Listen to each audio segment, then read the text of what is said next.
از خدا بترسید در حق زنها جبر نکنید برادرای عزیز.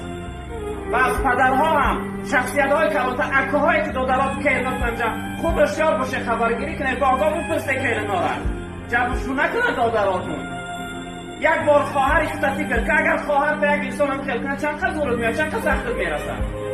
دختری خطت فکر کن کما تدین و تدان. جناب پیغمبر گفتن چی رنگ قرض دادی هم خیلی قرض میگیری. هر چیزی در حق دختری مردم کردی هم رو در خودت میبینی.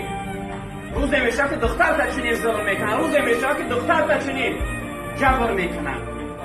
زن وای رفیق حیاتی تای، وای مادری فرزندای تای، وای آباد کنندهی خانه تای. خانه میره طعام تیاره، لباسات میشوه، جاکتک گرم میکنه همه وقت کنار تای.